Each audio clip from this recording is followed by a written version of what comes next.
The video you're about to watch is me running you through a function test. So function tests is a fancy name basically for an exercise in which someone like me, a posture therapist, would be observing various different things in the body. So how well the foot moves, or the hip moves, or the pelvis moves, or the spine moves, whatever it might be. That's dependent on the test that you're doing. But this video is me walking you through a function test and how you can decipher what your body is telling you from the function test. You're only going to see one walkthrough of a function test because this video is taken from the things I am filming for my new course, my group online coaching program, the Posture Revolution. So what I wanted to do was release a snippet to show the type of follow-up homework people who take part in the course are going to get. So the very first week of the Posture Revolution is going to be me leading people on Zoom through a series of different function tests. And then what will happen at the end of that session, they'll have the chance to ask me questions if things didn't make sense for them in the Zoom call. And then they'll also get homework to do for the next 2 weeks, where I will send them things like these videos to help them complete their homework to the best of their ability. So by the point in which they are watching the video that you're about to watch, they will have had me guide them through it on Zoom already, and they would have already been able to ask me some questions about kind of what it means for them as an individual. They're then going to get these videos to help them make head or tail of their body in between the next session. And then the idea is that they will be able to discuss with each other and also me in this Facebook group that I'm going to create, where they can send their pictures through and say, what does this picture show me about what my hip is doing? Or why does my shoulder hurt in this exercise? Why is my foot unstable? Things like that. So here I am, I'm giving you a little freebie for what the exercise cats and dogs can tell you about your body. There are loads more of where this came from, but you have to be part of the course in order to benefit from them. So please do have a look at the information, which I'll link below, about the Posture Revolution. We start in January 2023. If you're watching this after January 2023, I'm sure I'll still be running the Posture Revolution. So do have a look at my website, and I hope you enjoy the video and I hope you find it helpful. Our next function test is cats and dogs. So for cats and dogs, you need to come to a quadruped position, which is all fours. And if being quadruped like this causes you pain, commonly people will experience pain in their wrists or in their knees, I don't want you doing this exercise. And that really goes for everything that we do throughout the course, no matter what it is. So if you know that something's going to cause you pain, it's just not the exercise or the move for you right now. So don't put padding under your knees, don't put padding under your wrists. Your body's asking you to listen to something, so please do respect that, and you will move on much, much quicker than the person that wrestles through pain in order to try and achieve a function test. But if you do struggle to get into all fours, and say it's your wrist that hurts, you probably want to note down that your wrist struggles to extend. So in this position here, the wrist is an extension, or should be an extension, and if it hurts, your wrist struggles with functional extension at the moment. We don't know why that's happening, but it's something to make a note of. And if your knee hurts, your knee is struggling with flexion. Again, we don't know why that is. It might not be the fault of the knee, but you can make a note that my knee can't flex functionally. There's something going wrong, and that's why it hurts. So for cats and dogs, we are testing the ability of the pelvis and the spine and the shoulders to basically move forwards and backwards. So the pelvis, as it moves forwards and backwards, moves through extension and flexion. I'll obviously walk you through that in a bit more detail. And the spine is the same. So as the spine moves kind of forwards, it's extension, and as it moves backwards, it's flexion. And with the shoulders, we're testing the ability of them to kind of abduct and adduct as we go up and down. So cats and dogs is an exercise that people will do in yoga, known as cat-cow, and it's one that gets kind of like rushed through a lot and not appreciated for all the nuance and detail that it can teach us about our body.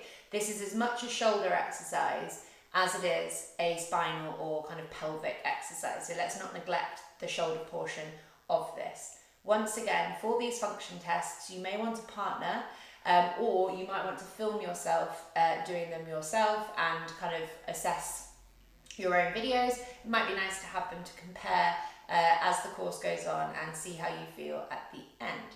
So Ben, can you, without thinking about it too much, go into a dog position for me? Nice, and if you can, just hold that there.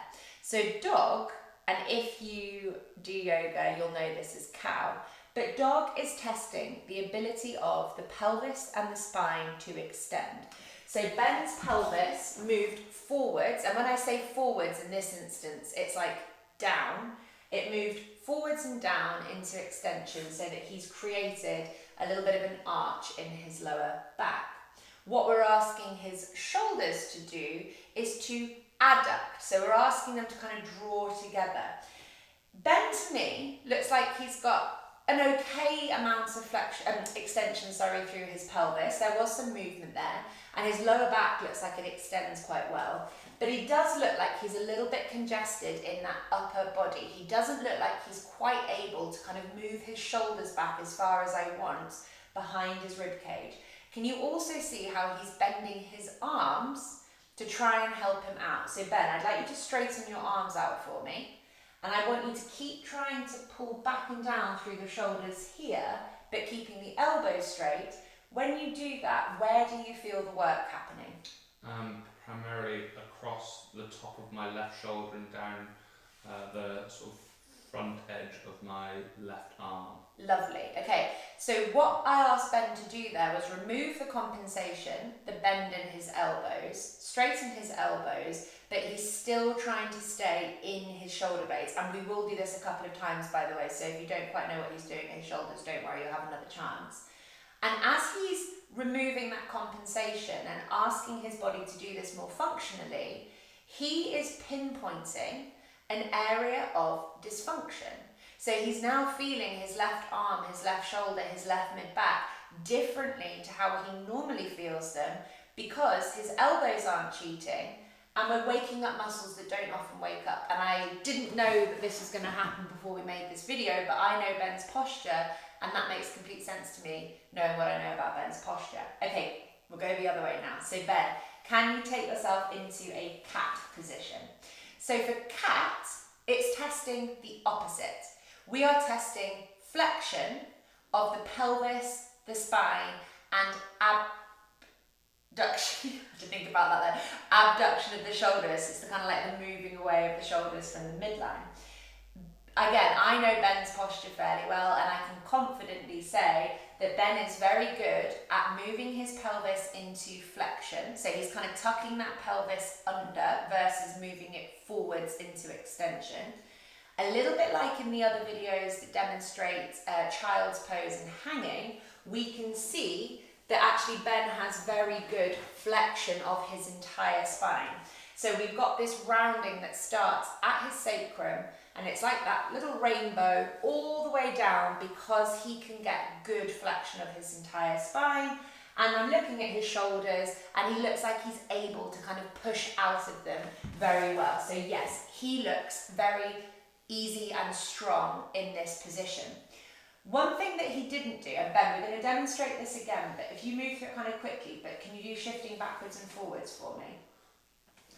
Something that you may notice that you do that, so just keep moving through it as I talk people through this. So something that you might notice is that as people do their cats and dogs, especially if they go too quickly, they shift their pelvis forwards and backwards. And what that tells us is that their pelvis doesn't move smoothly over the head of the femur. So if you're noticing that you're doing this in your video, then you have a problem with your pelvis moving forwards and backwards, and your body's kind of shifting your whole torso to try and achieve it. It's not the pelvis gliding nicely. So Ben, can you go back to the kind of neutral position for me, but then take yourself into cat again? And I want you to really slowly, oh sorry, not cat, dog, sorry.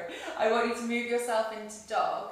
And what we're looking for, and as you do this, because this is a little bit too difficult to describe or to see visually, you want to imagine that as you're walking yourself into this position of extension, that there's a little man or a little woman walking up each vertebrae of your spine, okay? And what you're trying to do is to sink more into that vertebrae. So when I get to here, Ben's shoulder blades are touching behind him.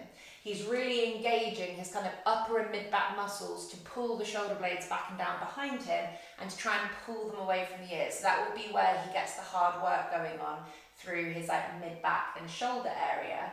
When we do cats and dogs, it's not an aggressive thrashing around of the neck. So lots of people will just like toss their head back a lot. And what they're trying to do then is they're trying to achieve extension, especially when they do this dog position. They're trying to achieve extension from their neck, not from the thoracic spine. So it's this bit here that should be moving, not the neck just throwing around on its own. So Ben, can you just move through a couple more of these for me? Trying to tune in your breath with the movement. Remember, we're noticing whether or not our pelvis wants to move us backwards or forwards. We're not changing that. This isn't you doing this exercise properly kind of in your menu, but we are noticing things. And you're just getting a sense, like intuitively, of where restriction feels like it is. So for me, as I said, I kind of have like slightly opposite posture to Ben. I find doing the dog really, really easy. I find doing the cat harder, and I can feel like a little area of stiffness in my right thoracic spine. So when I'm asking my thoracic spine to do this movement, if I feel a restriction here, it tells me that my right side thoracic area can't flex as well as my left. Okay, hopefully that starts to make sense. And Ben, does that feel like it's getting any more fluid the more that you're doing it? Yeah, definitely. Good. So just one more time, cats and dogs. We'll stop there for a sec. When we're in the cat, we are testing for pelvic flexion, otherwise known as a posterior pelvis. We're testing to see how rounded the spine is in flexion and whether or not the shoulders can move apart from each other in abduction. And then when we come into the dog, we're looking to see if the pelvis can drop down into extension, otherwise known as an anterior pelvic tilt. Ben is a little restricted through this movement, so he doesn't have as much movement in this way. In fact, maybe I will just demonstrate this as well so people can see the opposite movement. Maybe you could walk me through it, Ben. So you can see me there. So my pelvis tilts forwards. This is extension. So my pelvis has moved nice. I'm dropping into my lower back without my pelvis shifting backwards. I'm imagining that little man walking up my spine so that my rib cage kind of comes down towards the ground. My shoulders pull back and down together, and I'm gently looking up with my head. I'm not cranking backwards with my head. But can you see there that I have a bit more rounding and arching through my spine? So I'm able to achieve better extension than Ben through my pelvis and through my spine. But I am not as good, although saying that I'm quite warmed up today, but I'm not as good at getting the flexion through my spine. So I don't know if you can see it here, but I'm flatter in my lower back than Ben is because I can't get my pelvis in quite the same position that he can. So that was cats and dogs, testing for pelvic, spinal, flexion and extension, and also the ability of the shoulders to move sort of behind the rib cage.